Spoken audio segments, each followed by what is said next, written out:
Welcome to the Journey Podcast, where we showcase some of the most inspiring stories on the face of the planet. Today is very, very special for me because I am here with this legend, this icon of a person, someone that I would actually play his character on a video game. And I'm so excited to showcase your story. We've got your incredible book here.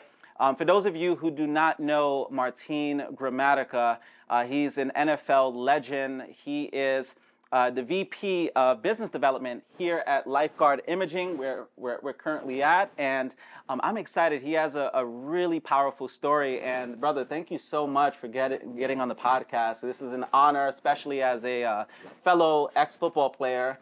I was really excited to get you on just to talk about your story. And I know today you're still doing some incredible things. And I'm really excited to go a little bit deep into your backstory and everything. So thank you so much for being on the podcast. I appreciate you having me. You did make me feel really old now, saying that you played Atari. The Atari. I don't know if I made the Atari, but no, it's great to be here, and I know you're doing some great things in the community. So I'm glad to be able to, get together with people that support our community, and especially here in the Tampa Bay area. So absolutely, I love chatting with you. Yeah, it's interesting how I even met you. I was at a TV studio, and you were there talking, and your company, I believe, is an official sponsor for that specific station, and you were just talking about taking preventative measures for cancer and all different heart ailments and things like that. And I remember hearing the name, and I'm like, man, I know this name. I remember, and then it clicked when I heard that you played in the NFL, and then everything came full circle. So. Nice. I reached out to you like a stalker on the DM, like, hey, would you mind jumping on the podcast? But thank you, man. It's really a true testament to your willingness to serve, and for you to jump on now. And I know you're like in the middle of a work day and everything, but thank you. I'm really excited. So let's take it back to Argentina, because what makes you so unique as a football player is most football players are born in the States, right? But you specifically were born in Argentina. Whereabouts in Argentina? Was it Buenos Aires? Or? Buenos Aires, yeah. Okay, So I'm nice. from Buenos Aires. And my whole life I wanted to be a soccer player. So that's what we do in Argentina. Of course. I had a soccer jersey and my soccer ball in the crib. So I didn't have a choice but to love soccer, and that's my passion. Wow. What was life like out there? Yeah, well, like I said, I came when I was 9, so I don't remember much, but I do remember we moved a lot.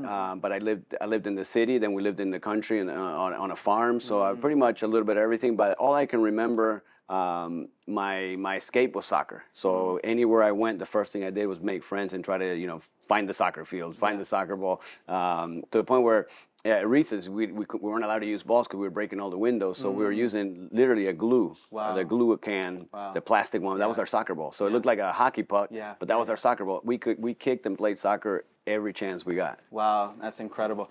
Would you have ever expected to play American football during this time? Or did you even know about American? I didn't even know. So when I moved to the United States, I didn't even know basketball existed. I didn't know, obviously, American football existed, baseball, because back then there was no internet. Yeah. And the most popular sport in Argentina is soccer.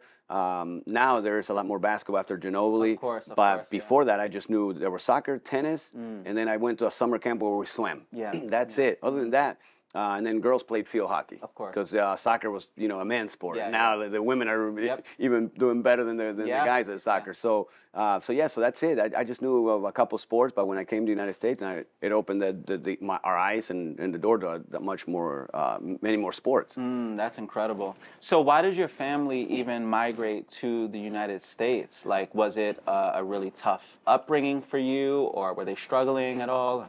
Well, yes and both. We had, and obviously we talk about this later, but in my book I talk about the abusive lifestyle from my father. He was not only to my mom, but to both of my brothers and myself. So, but it was the economic side, because he couldn't keep a job. Survival mode. Well, his personality, he couldn't keep a job, so he thought that the United States would give him a better future. Which, thank God we did that move, because we wouldn't have the American dream if we didn't come to the United States, and that shows you why we live in the best country in the world. Wow. Because if you think of a Argentinian ended up winning a Super Bowl, who would have ever thought? And I never even knew this sport existed. So yeah, I'm so thankful. That's the only thing good that he did, probably. They move us to the United States. Wow, that's incredible. So when you came to the United States, like what kind of work did your parents take on while you were being brought up? At the beginning, you do everything. We worked, and we worked as well. We had a family restaurant. My brother Santiago, he was 2 years old, 3 years old, and he was a dishwasher. So you got a little stool, and he washed the dishes while while we worked. It was a family owned and operated, so we had to do it all.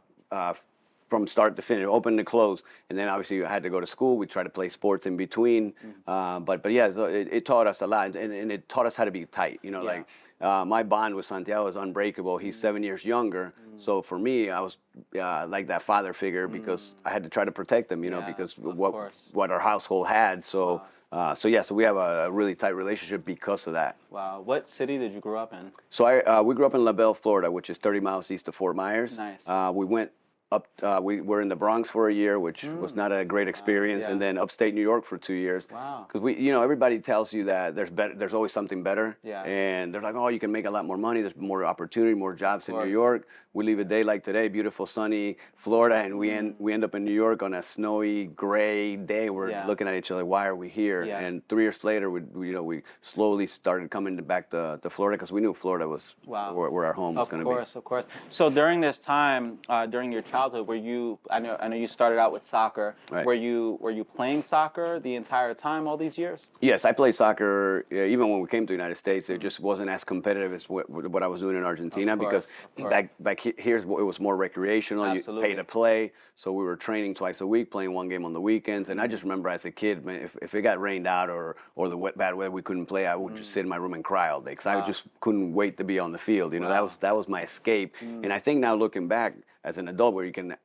look back and say, okay, this is probably why, because it was that hour and a half where I left that abusive household, and that was my freedom, so that's why it meant so much more to me than it did other kids, because I wanted to be on that field because that's when I was kind of left alone somewhat. Yeah, most definitely. It's so interesting that you mentioned playing soccer throughout that time. For me, football was an escape, throughout high school. Sports, I think, for a lot of kids in America and just around the world is an escape from some of the traumatic things that you go through with your upbringing. But it's interesting because you actually started football senior year. It's like super rare because for I would say most NFL players these days are starting from like 5 years old. Right. And here you are starting senior year. What made you get into football? So our school was a small school. We had football, basketball, and baseball. We didn't have soccer, so I would travel to Fort Myers to play soccer, that area, Naples, Cape Coral. And they asked me, can you be our kicker? Can you be our kicker? We need a kicker. We had an offensive lineman that was kicking with their toe because they just didn't have anybody. Yeah. And I just would say no all the time because I said, I want to be a soccer player. That's my goal. I just want to be a soccer player. And then my senior year, I said, well, let me try it. Let me help the school out for a year. I'm already leaving, and then I'll come back to play soccer. Yeah. And that's when, after one practice, we had the restaurant. The coach comes over to the house or the restaurant and says, oh, this kid's going to be a pro. This guy's going to get a scholarship. Yeah. It wasn't that we were that good because it took a lot of work to get to where we were. But we were much better than an offensive lineman kicking with their toe. Yeah. So but they've never seen a kicker in La Belle. So they're like, oh, these guys are going to be amazing. Yeah. So. Yeah, I mean, it worked out the way it worked out, but we weren't that good when we started. But it was a lot better than an offensive lineman. Absolutely. Wow, that's crazy, man. Like to jump in there. Now, did they require you to play contact football? Like, did you have to tackle or get tackled? Well, yeah, I was a kicker, so that's all I did. I'm not doing any other positions. Again, like I said, I wanted to come back and be a soccer player. Yeah. But obviously, if you kick off and they run it back, you got to go tackle. I'm an awful tackler. I don't know how to tackle because I never learned. I was never taught the art of tackling. I never wanted even to learn it. I said, I just want to kick and get out of the way. I knew so little about football that after I kicked my first extra point, I sat down and I thought that my job was done. And they're like, well, we got to kick off now. I didn't know how to kick off after the extra point. I didn't know anything about football, because we watch it on TV, but you watch, to me it was rugby with shoulder pads and helmets. Of course. I didn't know it was a different sport. Yeah, absolutely. What did your parents think about it? Like, I'm sure they probably see all these big guys and hear their well, my father, unfortunately, he saw dollar signs and saw, a free education, so he didn't care if he didn't care if I was happy playing football or not.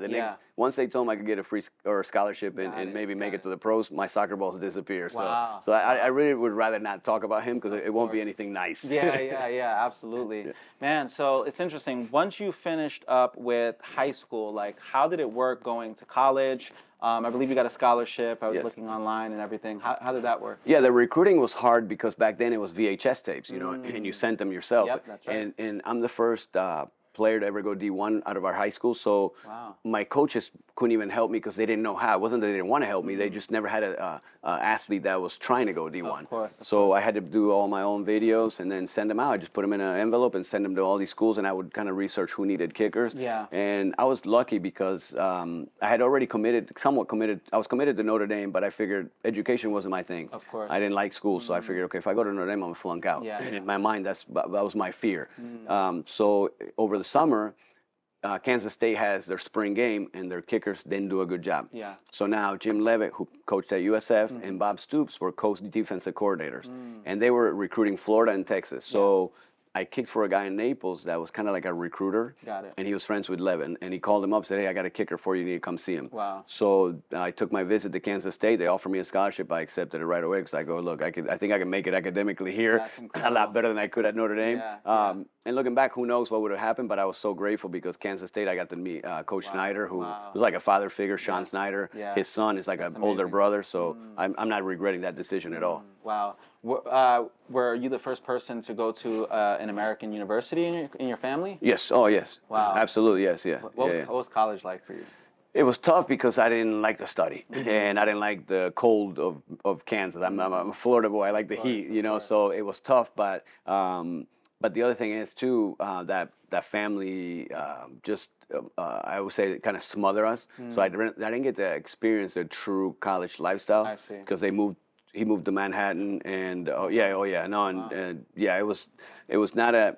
It was a great experience as far as the football, my teammates. I made some really good friends, but him being there, like suffocating me the whole time, was not the ideal college life. Yeah, for sure. But at the time, I didn't know any better. You know, I thought he meant course. the best for us. And I didn't realize how bad it was until I had my own son. Yeah. So when I had my own son, I'm realizing if I love my son so much, I can't do the things that he's doing to us. Absolutely. And that's when we did a pact that we're done. We're done with this, and we broke ties. So Yeah. So my son, I always tell him, I don't tell him this, but if it wasn't for Nico, my oldest son, who knows what my life would be, because he pretty much, I would say, saved our life by making us realize this is not normal. Yeah, it was time to break that generational cycle. Absolutely. Yeah, that's beautiful. I can relate so much to that story, just having my own issues, you know. Just my journey was a little bit different with abandonment specifically, but, you know, I hear the stories of just growing up with a difficult parent, you know, it can, but on the flip side, I'm sure it probably has led to a lot of your drive as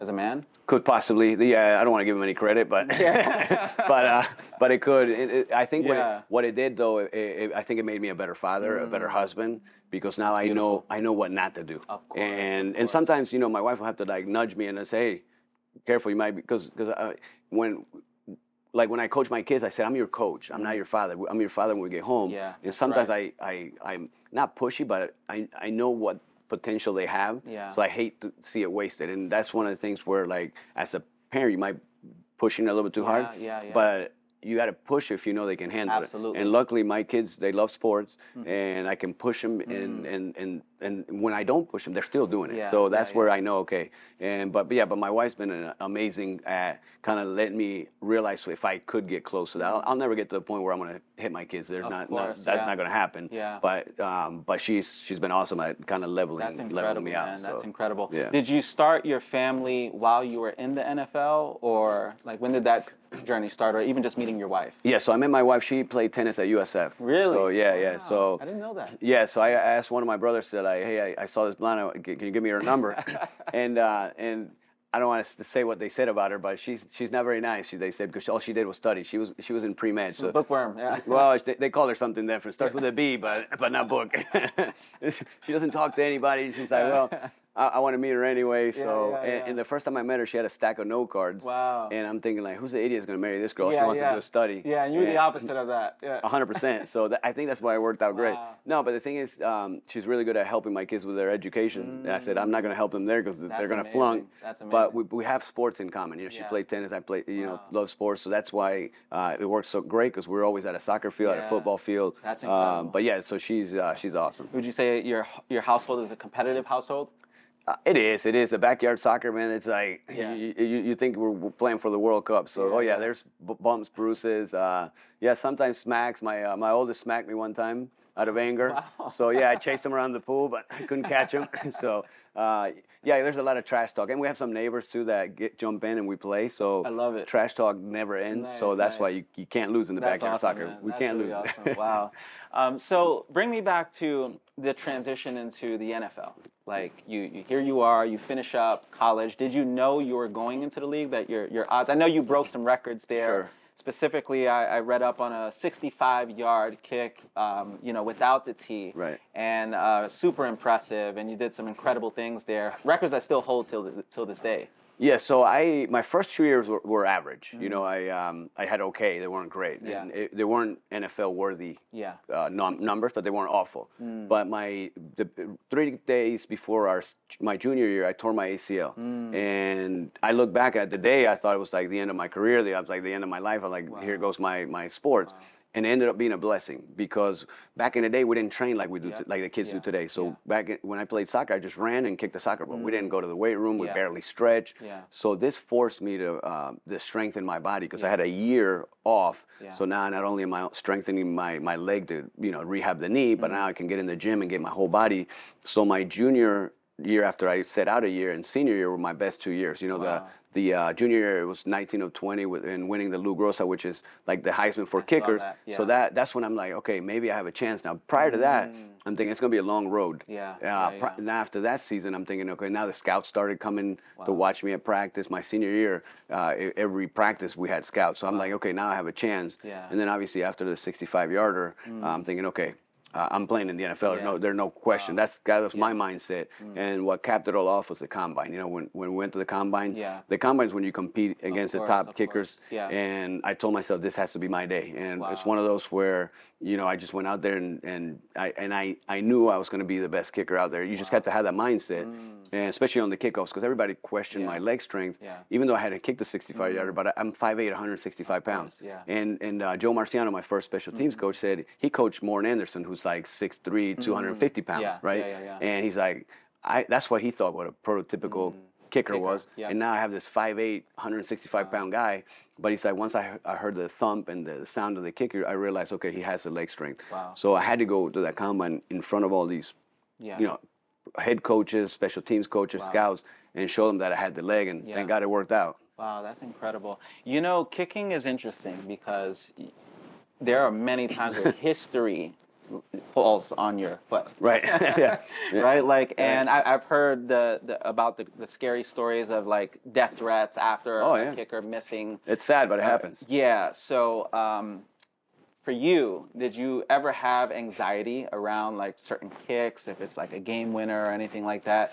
What did you do to get yourself calm and in a state of equanimity, if you will? So for me, it was being part of the team. That way my teammates knew if something went wrong, it wasn't because I was being lazy. So I like to spend the off season training with them. I spent as much time in the locker room, and the locker room back then was way different than it is today. Nobody had phones. Yeah. So we're playing jokes on each other. We're getting to know each other. We're becoming best friends and friends. So now they know that, okay, this is a hardworking kicker. If he makes a mistake, it's not because he's being lazy. So that's, to me, was the first way. And I wanted to be there. Yeah. Because from my soccer days, is like you're part of the team.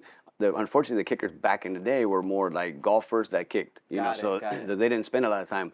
I think that helped. And then obviously every kick, you treat it like it's first quarter kick. Yeah. And in your mindset, you have that routine, and just because it's a last second kick or a very important kick, you don't think about it. And I've missed a couple. I missed one in Green Bay that to this day is the hardest kick to overcome. And I'm looking back and I'm like, man, how did I miss that? Yeah. And that one hurts more than the excitement of all the ones that have gone in. Yeah. That one's the most painful kick because it cost us a lot. Of course. But I had the support of the coaches, the support of my teammates. That's great. In which that's important. Obviously, my family, my brothers, were there. So. Oh, that's incredible. And I know football can be super unforgiving. Like, do you ever look at kickers these days, like miss a game winner, and you just feel for them? Like, I feel bad for every kicker that misses, whether they're playing against the Bucs or not. Even though I want the Bucs to win every game, but I can relate not only to the kicker missing, but also the family, because now I watch both of my brothers kick, and it's not easy to watch your siblings kick. Now I'm gonna watch my son kick, which is even harder. So it's so much harder on the family than it is on the actual person, because when I'm kicking, I know how I feel. I know how confident I am, or I know if I'm not confident. I know how I'm feeling, so I can control that. When I'm on the sidelines watching my son kick now, I can't control how he's feeling. So it's awful to watch. Wow, yeah, I can only imagine. So going back to the combine and after the combine, how was that process going into the NFL? I see you were, if I'm not mistaken, third round? Yes. Yeah, third round draft pick. And what was that like for you during that time? So you already kind of knew that you were in the odds of you getting selected.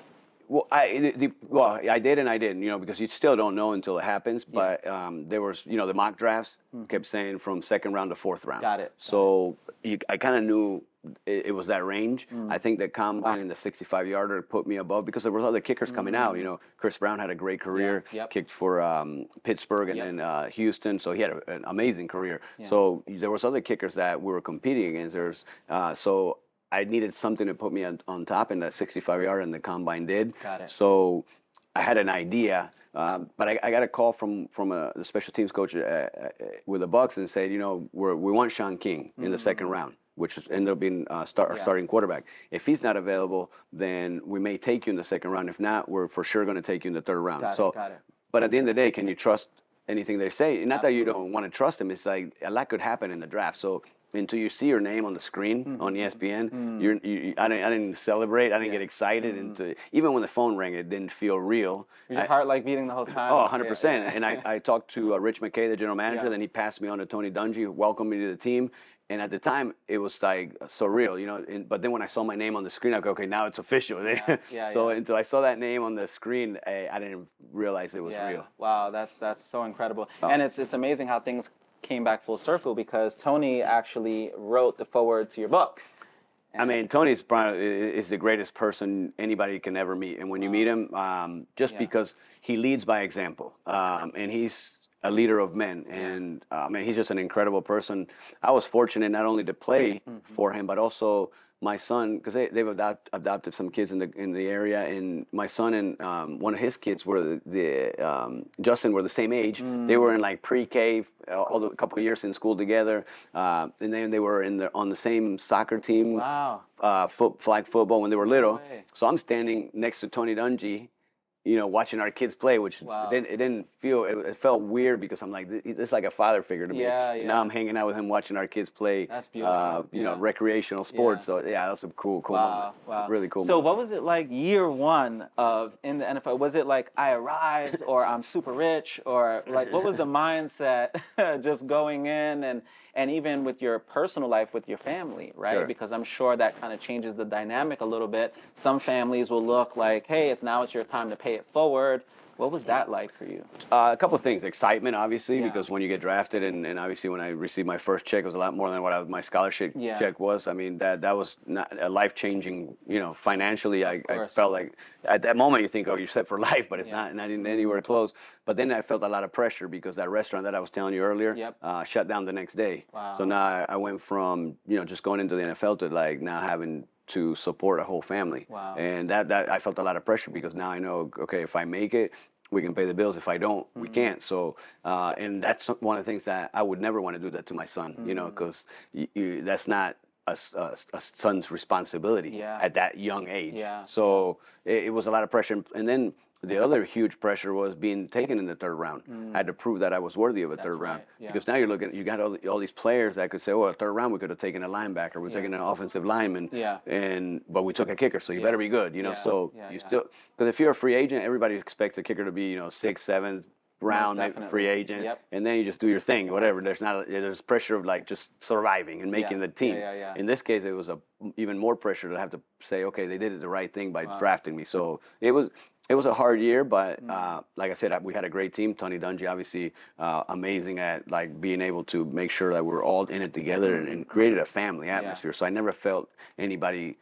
I felt the pressure, but I never had anybody tell me, hey, you better make this, or So even Warren Sapp was like my biggest fan, and I was like, man, I couldn't believe that Sapp's on my side now. Wow. When I watched him on TV and watched, like I said, I played with him as well. So, but now to have those type of teammates, Derek, Mike Allstott, those guys were leaders, and that not only led on the field but off the field as well. They taught us about life, which it was awesome. For sure. And I know you played for several teams, and what was that like going from city to city? That transition, like, was it tough for you going to different cities, or maybe a city that you didn't prefer? Well, it was very hard because before we had kids, I was in Tampa, and while my wife's giving birth to Nico, our oldest, I get a call from New England wanting to work me out, and I had been out for a year because I had an adductor surgery. Wow. That I had a misdiagnosed with a doctor here, so then I had to get a second surgery to fix it, and that took a year worth of rehab basically. So I hadn't played in a year, and now I get a phone call. I hadn't kicked in a while because when you're not on the team, you're like, I don't even feel like going to the high school to kick, and now I'm having my first son, so I wasn't even ready. So I had to tell them, I said, look, I can't go now. I'm just literally about to have a baby, and so they gave me a week. So I was, that's perfect. So I kicked like 5 times, that week to be ready. And then that was the start of, my career as a father, but also the traveling. Because we went to New England. Well, went to Indy first because Dungy brought me in as soon as the Bucs released me. Brought me in right away to be a kickoff guy. Then that's when I took that year off for the injury, and then after that went back to Indy, New England, Dallas, and New Orleans. So it was a lot of traveling, and my wife is an amazing packer because I call her up. I said, I think I'm getting released. So within an hour, she's got the car packed, so we can drive back to Tampa. So Tampa's home. So we couldn't wait. If I got released, we couldn't wait to get home. Yeah, that's incredible, man. Hey, for those of you who don't know me, my name is Josh Valentine, and I'm actually a life coach, entrepreneur, but also a husband, father, and community builder. And what I'm mostly known for around the world is teaching people how they can have work-life balance. My clients have ranged over the last decade from leaders in organizations in industry, entertainment, education, and government. And I've been teaching a lot of people how they can basically focus on the well-being of their whole being and get more work-life integration. And I'm really excited to possibly speak at one of your events, or maybe you can come out to one of mine. And if you'd like to hear a little bit more or see a little bit more about what I'm all about, hop over to my website. You could also send me a direct message. I'd be more than happy to send you some more information. And I once heard from Maya Angelou years ago that people will never really remember what you said to them, but they'll always remember how you made them feel. And it's important for me at my events to make sure that people are not only educated on how to live better lives, but also leaving feeling inspired and that they can actually change their life for the better. So looking forward to speaking at your next event. See you soon. What was it like just even being released from certain teams? Was it like nerve-wracking because now you have a family, right, and you have to take them into account? How did you navigate through that process? If the coaches were genuine, I understood it. With New England, I ended up getting hurt, so I understood that. Of course. The one that hurt was Dallas because I signed a 2-year deal with Dallas. Yeah. That's with Bill Parcells. Yep. And then he retires, and then Wade Phillips came in as the coach. And that's the first time in the NFL that I felt discriminated. Wow. Because when I called him, just welcome to the team, I said, hey, I'm your kicker. And I hung up the phone and I told my wife, he either doesn't like me or is racist. Yeah. That's the 2 words that I used to her because there's something weird about that conversation. Of course. And then never spoke to me once. Yeah. And they drafted a kicker. I had one of my best camps and didn't get a chance to even make that team. So that's the one time that it really hurt because the coach that I love the most cut me and signed me more than any coach because in Indy, when Adam Vinatieri was injured, I was there for 4 weeks. So they would sign me before the game. I would play the game. They would release me after the game so they could bring another player in for the practice squad. Got it. So it was like 5 weeks like that. Wow. And I didn't take that personal at all. I understood it. Of course. But with Wade Phillips, but I let him have it though. Yeah. So when he released me, trust me. Yeah. My wife's like, you need to think before you talk. I didn't think. Yeah. I went at him because Yeah. I would never play for that man Wow. ever. So I told him Yeah. that. Like, and I don't want you to have to beep the audio, but I said a lot of things that I don't regret. No, it's all good. We like to just share people's authentic truths, you know. And I'm sure at that time you probably were amongst maybe 5 to 10% of minority kickers. Right. Oh yeah. Yeah. Yeah, and not only that, like you said, being a father. Being a father. And the thing that people don't understand with kicking, you're either employed or unemployed.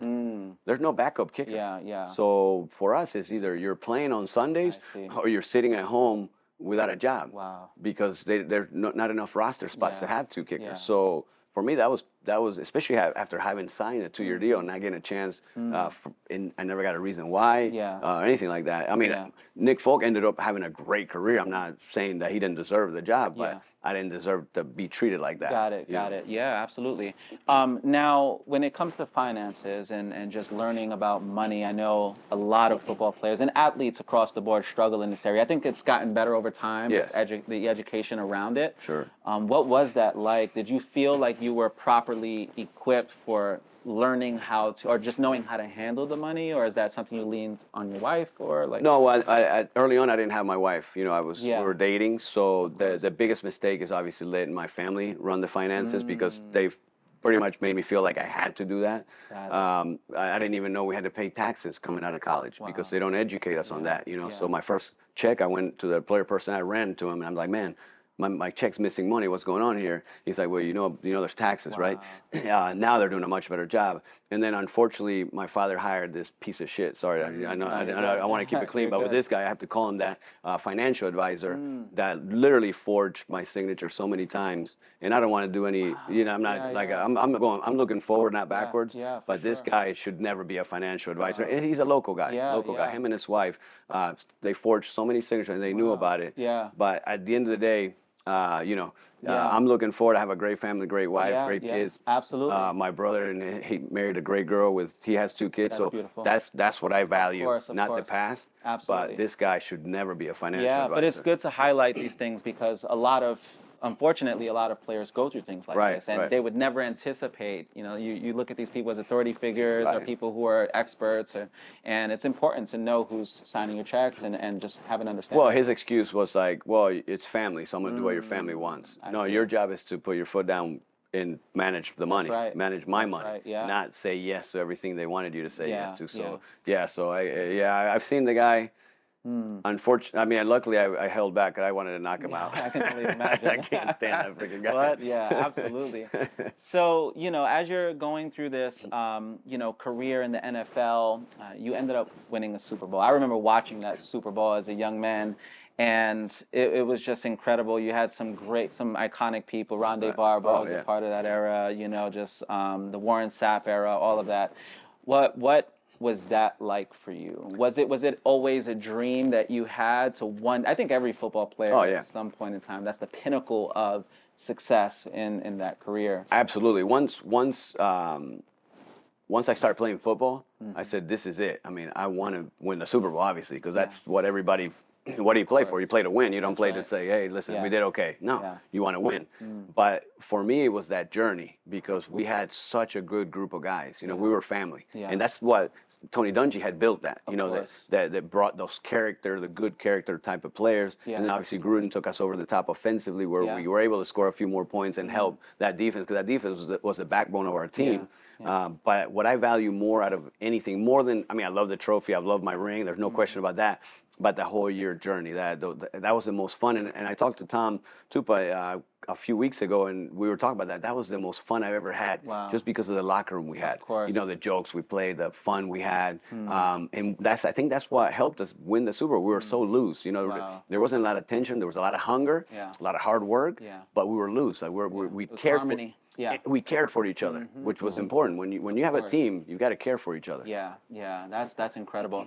I know you made some incredible friends over the years. Also, like, who are some of the guys that you probably keep up with the most these Well, a days? lot of them are actually in the book, Oh, like, nice, and nice. they've actually given me some quotes. But one of the things, Sap, I see Mike Allside all the time. He does so much charity work in the area. That's awesome. Rondé, Yeah. he's an awesome guy.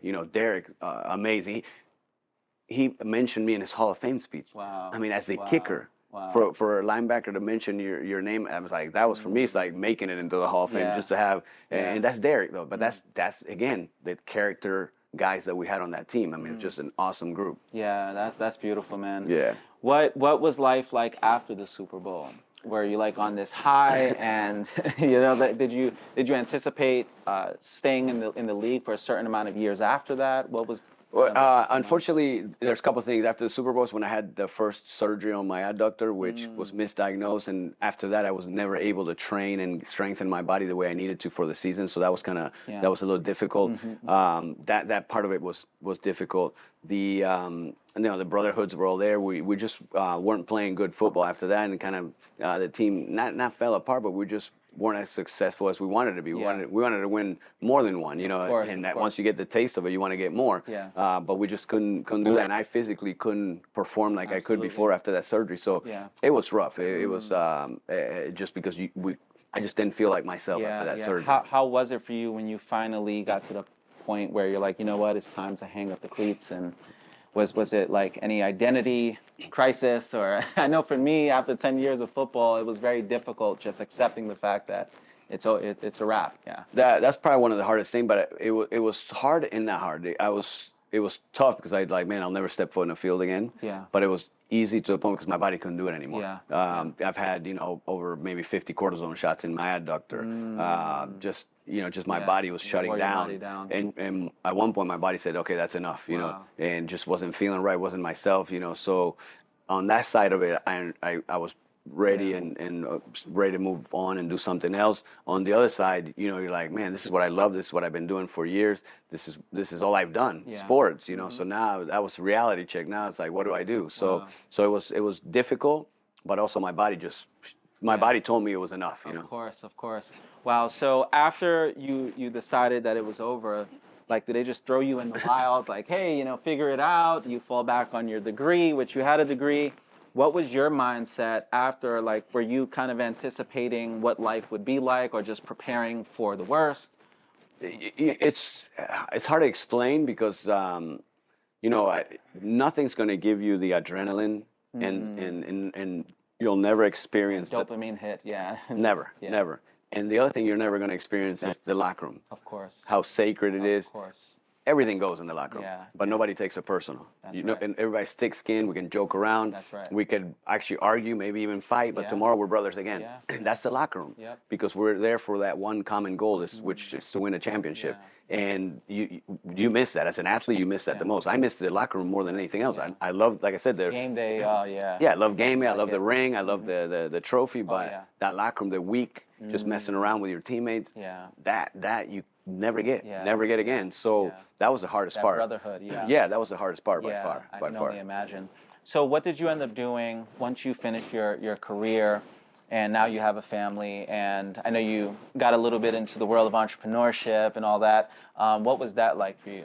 It was hard because I've never done anything other than sports. So to start our own business, we were doing prefab construction, which I knew nothing about. Wow. Originally, I was going to be a silent partner in a business, and that kind of things didn't work out. We ended up owning and operating it. Wow. So now I'm in it. When you don't know something, those lessons are very expensive. So we had a lot of expensive lessons, but ran that for about 15 years. 15 years. It was a really good business. It's energy efficient homes. It was not a horrible thing or job, but it just didn't feel right. It wasn't what I was passionate about. And when I came across lifeguard, I said, that's it. That's what I want to do for the rest of my life. Wow. And now being a lifeguard, to be able to say I can save somebody's life, I never thought. I thought, winning a Super Bowl was like the top, what more could I do, or what more could you accomplish? And now I'm like, you can save somebody's lives through a preventative scan. Absolutely. That to me is even more valuable than a Super Bowl. Yeah. And I mean, this could be an entirely different episode just on the work that you guys do here, which I'm excited to go into. The one thing that I did want to ask you about that 15, just brutal years of, and I'm an entrepreneur, so I know how it is, especially taking care of a family, and business is very cyclical. Sure. You have ups, you have downs, Right. you have those unexpected expenses. How much of football, the attributes, the character, the grit, how much of that you feel pretty much you applied in the business world? 100% of it, Yeah. because you can never quit. Yeah. Like you said, the grit, the work Yeah. ethic. I feel like athletes have that advantage over anybody else, because you understand as an athlete, if you don't work, you're not going to be successful. Yeah. And that's one of the things what I try to tell my kids. They can have friends that aren't athletes, but understand you can't have their lifestyle. Yeah. Yeah. Because you can't go out and party all night, because now tomorrow you got to go train. So true. They may have to go to class, but they Yeah. could go to take a test with no sleep, take the test, and then go sleep all day. Yeah. Your body is your tool. Of course. So that work ethic, there's nothing like it, and I that's why there's companies that only hire or try to hire former athletes. Yeah. Because of that work ethic, the grit, the thick skin. Right. That's right. Because in the workforce now, everybody's so sensitive, and a lot of the athletes aren't, because they've heard it all in the locker room. So that's in one ear out the other. I'm here to do my job. I'm there to go. So I think that a lot of times companies look for the former athletes because of that. Of course, of course. When was that moment where you just realized, like, yeah, I've had enough of this. This is this is just for the birds. It's The construction. And just getting out of that and officially, now I would say you're more like an executive in a sense, being the VP over here. When was that breaking point for you? My breaking point was about 5 years ago. Yeah. But I wanted to find something that I was passionate about, because the prefab construction business was a good business. I'm not saying it wasn't. Yeah. It was just something that I got up every morning and went to work. Yeah. And I hated that part of it. Of But course. owning my own business gave me the freedom to be able to coach my kids. That's right. Take a vacation if we needed to, make my own schedule. Yeah. So that was great about it. Yeah. But when I came across Lifeguard, I said, okay, this is my reason. Wow. This is what's going to help me be able to shut this down. Yeah. And I did both for 2 years. Yeah. Because I didn't want to just shut it down, because you create relationships and friendships with your clients. Yeah. So we finished a few projects that were pending. Yep. And then November 1st of 2023 was the last. Wow. Yeah. Are we in 2024 now? Yeah. Yeah. My head's like spinning. Yeah. So I'm like, did I give you the right Yeah. date? So 2023 we shut the door. So, Wow. But we finished out the phases that we wanted to. I informed, obviously our clients that we were moving on, but in the meantime I had been doing Lifeguard, but now I'm doing this full time, and I love this. That's amazing. So 15 solid years you've managed to just take care of your family and everything. That's very commendable, man. Like, Thank it's you. incredible. Now, Lifeguard Imaging, you guys do some incredible things, and all of this would not be possible with this gentleman right here, Dr. Ben Maldonado. I got to hear from his family on the story, his incredible story, and he's also a soccer guy. Right. And if you don't mind just highlighting a little bit about his story and how this came to be, and the reason why you chose this specific organization to align yourself with your values and everything that you stand for. Sure. Well, Dr. Lana played in the first World Cup, Yeah. which for Bolivia, which is incredible. Just to say that, I mean, that's to be able just to say you played in a World Cup and play the first one. Yeah. But so Frankie, our director, that's his father, and Frankie ran an office like ours, because preventative scans have been around for 25 years. There's an office in Atlanta that's been open for that long, and he ran that office for 3.5 years. Yeah. And now we opened this one. We have Scottsdale that opened about 3 months ago. Nice. Sarasota will open by summer. But in Dr. Maldonado's case, he came back from a vacation and just didn't feel right. And most of us would say, okay, vacation, maybe we ate too much, we just need a little bit of a, cleansing from the vacation. And in his mind, he had that scientific mind to say, okay, something's going on in the area of my pancreas. Yeah. So he's the chief of staff of a hospital now, goes to his chief of radiologists at that hospital and says, I need you to scan my pancreas. I think something's going on. Yeah. They scan his pancreas. They're like, Dr. Maldonado, everything's fine. We didn't see anything. So he's like, okay, thank God. We dodged a bullet. We're fine. Yeah. Unfortunately, 10 months later, he's diagnosed with pancreatic cancer. 6 weeks after that, he passed away. Wow. Yes, and that's, when you talk to Frankie, he gets emotional about it all the time, because that was his hero. That was, that's all he talks about, how he wished, his dad could have met his wife and kids, and they didn't get a chance to do that. Of course. And the reason was, hospitals have, and we have the best healthcare in the world. I'm not going to knock our healthcare because we do, but hospitals have what are called thick slices. So they basically have an image, they have a gap, and then they have another image.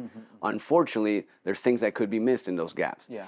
And in this case, Dr. Maldonado's cancer was in the tail of his pancreas, which was between two images, and they never saw it. Wow. And this is why the motivation for our office is now our machine is where the slices, they're not even touching, they're slightly overlapping, so we don't have any gaps. We see even a 2 millimeter shadow, which, I mean, it's literally the opening of a pen. Yeah. And that's what the motivation is, and that's why Dr. Maldonado, every office has his portrait and his story, because if it wasn't for him, Frankie wouldn't have the passion to do what we're doing, and then obviously I would have never met them and never been part of Lifeguard. Yeah, no, it's so beautiful. I believe it's a true testament of turning your greatest pain into purpose. And in this case, it has led to 1 to 3 lives being saved every single day. Like that is incredible. I've been a lifeguard over a little bit over 2 years, and I've had 6 friends saved by the scan. And I'd never thought I would be able to say that people are being saved by something that, and I'm not even doing anything. I'm just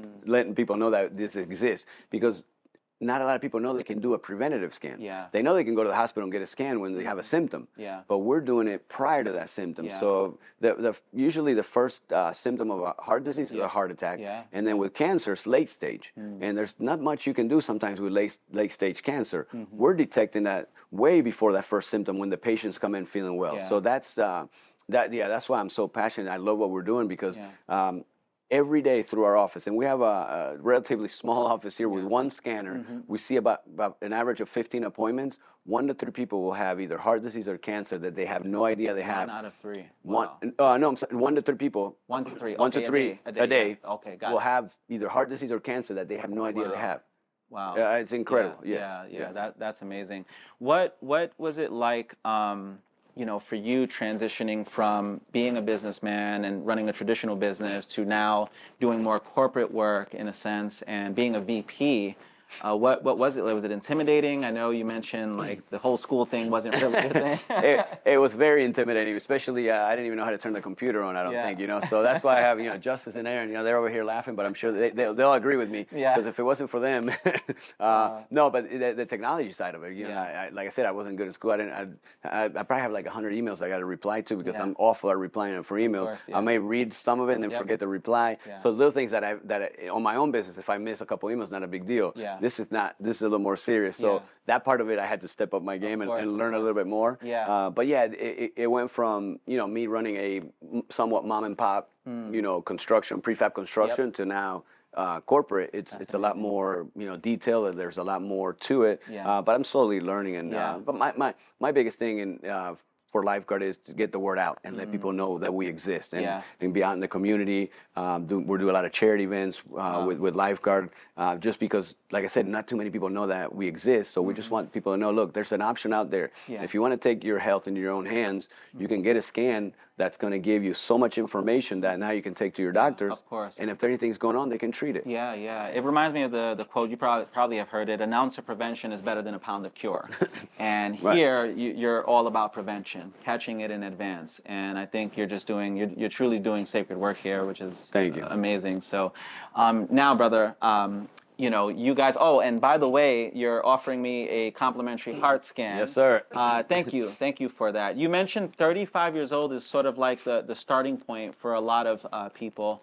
Talk a little bit about that specifically, like what age should someone really come in and get checked out to make sure that everything is okay? Yeah, so we have a board certified radiologist that looks at all our scans. Yeah. And at one point they were recommending it 40 and older, and now it was their idea or their recommendation is to lower it to 35. We're seeing younger and younger patients with either heart disease or cancer, and a lot of it has to be probably the things that we're eating, the chemicals, the preservatives. Of course. And I'm thinking that's probably why they recommend it. So they recommend it at 35, but we get it. We get a lot of 40 to 45-year-olds and even older. I mean, we start scanning at 35, but we see any range, because if anything's there, we're going to catch it early. Yeah. And not only that, we have a program that's designed similar to the mammogram, where our patients are scanning every year. Because one scan, it's invaluable and it's important. Yeah. But what happens if something develops after that scan? Absolutely. So that's why we're doing a scan every year. That way, if anything were to start, we're going to catch it early. Yeah, that's incredible. One of the things that I really love that you shared about specifically this company is they're very flexible. You know, they understand your lifestyle. I mean, you were just broadcasting for the Super Bowl. Yeah. You guys broke records in terms of the amount of views and everything. Very just iconic in general. And I love it. It has that family feel over here. It's a very intimate family. You guys are all joking around. You know, the staff. You guys seem like one big family. No, it's exactly what it is. Even though we're growing, we don't want to lose that. Yeah. And that's one of the things is when you have the Dr. Maldonado's portrait, Yeah. every office is going to have that because we want that family atmosphere. Absolutely. Because that's what I know from Tony Dungy's teams. Yeah, That's yeah. what Frankie, you know, he's values. He has 3 kids, you know. So and that's what I love about being here with Lifeguards because I have the flexibility as well to coach my daughter. Yeah. I mean, I coach both of my boys now. They're going to football. They're Yeah, you know they're one's in college, the other one's going to be a junior. So I'm helping them obviously. But now my daughter's my only soccer player left, so I'm coaching her. That's amazing. But I have that flexibility. Now I have to leave town in a few weeks to go to a tournament in Dallas. Nice. And I'm okay doing that, you know, knowing that we have the great staff that things can keep going when someone's missing, you know, not missing but going on vacation, whatever. So we have a really good, and like you said, it's like it's like a family. That's incredible. And as we bring it in for a landing here, brother, I'm a firm believer in you could judge a tree by the fruit that it bears. And to talk about like the next 10 years, 20 years for Martin Gramatica and your family, I know you emphasize that it's about your family now. Right. And it's always been. It's always been. Yeah, it's always been. Yeah, for sure. And that's beautiful. But before you had a family, it was, you know, success and football and all these things. Then you have a family, and I know having 3 children of my own. But what's it like now, just legacy-wise, making sure that you leave your children, you know, just far better off with a much better experience, breaking those generational cycles, and now, you know, being in the coaching world, in the coaching space. What's next for that? You know, for you, your son playing at USF right now, which is incredible. So yeah. Yeah. So no, that's a great question. We take it day by day with my wife, but you know, obviously we just want to support our kids, you know, in whatever they want. Obviously, I'm so thankful and happy that they love sports because that's what I love. That's what my wife loves. So just being there for them, in the good and the bad, you know, especially when you're a kicker, they don't always go in. So you're gonna need that support, and they need to know that we love them whether they make or miss the kick. That's you know, right. so we're there for them. And not only just my wife and 3 kids, you know, I have an awesome relationship with, like I said, with Santiago. It's an unbreakable relationship because he's 7 years younger. So I felt like I was that father figure to him. That's right. But now he has his own family, and he's got an amazing family with an awesome wife, you know, Bree. Incredible. Because that's one of the things. My biggest fear is that my kids don't marry the right woman. Of course. Or my daughter the right guy, because that's important. that could break a family. That's right. You know, so I'm lucky that my wife. I'll say that in my book, I talk about her a lot because she's the reason why I'm here today. Because like, who knows what would have happened if I would have married somebody that wasn't like her. That's right. And then obviously with my kids, but Santiago married an awesome girl as well that believes in family. Wow. Because you have to have that believe in family to be able to. I agree. It's the foundation. 100% the foundation. Yeah. So for me, that's it. You know, just keeping my family together and pray to God that they marry the right person to be able to keep us all together. Yeah. What was your wife's name? Ashley. Ashley. Shout out to Ashley. So as we bring it in for a landing, brother, you wrote this amazing book a couple of months ago. I'm really excited to read it. And what was that like for you? I know you mentioned books not really being your thing, just schoolwork and all that, but tell us a little bit about the book and where they can find the book. Well, I officially did not type it myself, so let me put that out there. So no, I told the story. I've always had people approach me and say, "Oh, you need to tell your story." Because they thought it was a cool story coming from Argentina and ending up playing in the NFL, but they didn't know how deep the book could have gotten because they didn't know about my family. And we kept that because it's embarrassing, you know, especially when you're going through it. Tony Dungy, when I talked to him about when I sent him the copy to read it, so to write the forward, he apologized to me for not seeing it. Wow. And that was because, and I told him I'm sorry for not trusting you. Not that I didn't trust him. I was ashamed to tell him, hey, coach, you know, I have this going on at home, and I'm in my 25 years old and in the NFL, and I still have this going on in my home. Wow. You know, so. So that's why when I decided to do the book, I needed to have the right person to help me write it, which Carlos Borges, he's the play-by-play for the Buccaneers in Spanish, the top guy. I mean, he's awesome. And then Alfonso Colmenar, he wrote 5 books on the Bucs, the biggest Bucs fan. and he's in Spain. So Yeah. the three of us worked together, obviously with my family telling the stories, but it took 2 years to do. Wow, 2 years. Because we have it in Spanish and English, but I wanted to tell the whole story, but also I don't want anybody feeling sorry for what I lived, because that's not why I wrote it. Yeah. I wrote it for somebody that's going through what I went through, to realize you can break that chain, like you said, the cycle, and you can maybe do it sooner than I did. It took me to have a kid, and if it wasn't for Nico, who knows? If I would have never had kids, maybe I would have still been in that same situation, because I didn't know how bad it was until I had my own son. Of course. When I had my own son, I'm like, man, I could never do that to my kids. So that for me helped. So my 100% goal in writing this book, because trust me, it's not going to be a bestseller. It's not going to make me millions. That's not what it's about. That's not what it's about. It's about if somebody reads it and it helps them. And I've already had people contacted me and said, man, you opened my eyes. I lived through the same thing, and I'm glad to know that I wasn't the only one. Of course. There's a gentleman, older gentleman, that kind of took me under his wing when I got to Tampa. We created a charitable deal together. I don't want to mention his name, but amazing person. When he read the book, he's like, man, I couldn't put it down. And as soon as he finished, he called me. He's like, man, I thought I was the only one. I lived through similar things with my parents. And for me to hear that from one of my mentors, it was great. So, and then obviously to have Tony Dungy write the forward, I couldn't thank him enough. And then there's a ton of quotes from some of my teammates. I love it. So I'm excited for it. But so yeah, people can find it on Amazon. It's in Spanish and English. So Beyond the Uprights, or if they just put my name, it pops up. Nice. Beyond the Uprights. Make sure you guys purchase the book. I'm really excited to go deep into it, brother. So appreciate that. As we get ready to close out here, are there any words, like, I'm sure your children at some point in time may watch this, your grandchildren may watch this, and if there's any words that you can share or just advice that you would give to them, but also for anyone watching, what would that be after going through everything you've gone through, succeeding at the highest levels, and now being a family man and paying it forward to the next generation? Yeah, for me, the biggest word is loyalty. You have to be loyal, because you don't want people doing something to you that you wouldn't do to them, right? So the loyalty part for me is priceless, and that's why you have a circle of friends, and I think the older you get, the smaller it gets, because now you realize who is there for the right reason and who is there not for the right reason. So you obviously mature and you can realize that. In my case, obviously it grew a little bit because of my family here at Lifeguard, because we have an awesome group.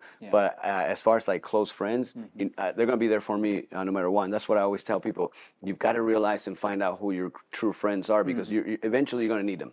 And to never give up. Like that's the one thing where I see societies become softer than when we grew up, and it's sad. But you got to be strong. You got to be strong, because with work ethic, things are going to be okay. That's right. And I'm an Argentinian that had the American dream.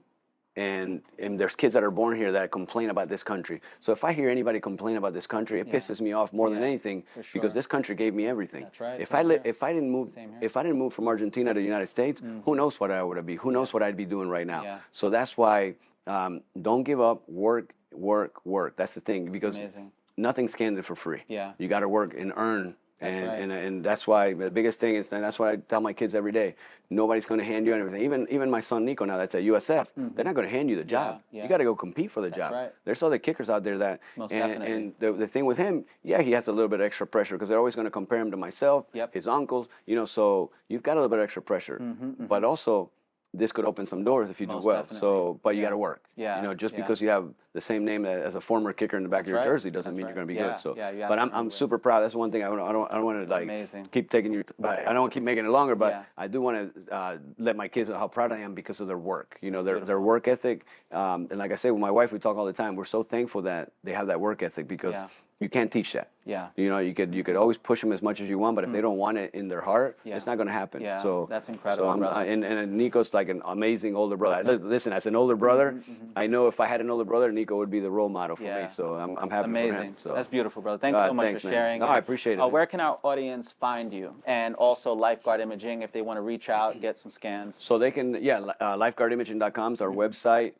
They could, Google and search the number, because if I try to give it to you right now, I'll probably mess it up. But I'm on Instagram a lot, so it's Martin Gramatica 7. Nice. At Martin Gramatica 7. That's the best way to find me social media wise. And then I can offer anybody that calls through your podcast, your show, free heart scan. So if they call me up, I'll get them. Obviously, there's a few things that they'll schedule and they'll go over. But yeah, we'll take Well, care we of it. appreciate that, brother. Yeah, I'm no looking problem. forward to mine, and thank you so much, man. This was beautiful. Appreciate you, And man. that's a wrap, guys. We had the one and only, the man, the myth, the legend himself, Super Bowl champion, Martin Gramatica, and I'm really excited. Hopefully, we can get you in a part 2 at some point in time. Absolutely. Yeah, because I know there's just so many parts of your journey that we could not capture. And here we are back to work to serve and save more lives. Sure, So, yeah. Thank you so much, brother. No, I once appreciate again. you guys coming out. Yeah, Absolutely. thank you. And we'll be seeing you guys in the next episode. Take care.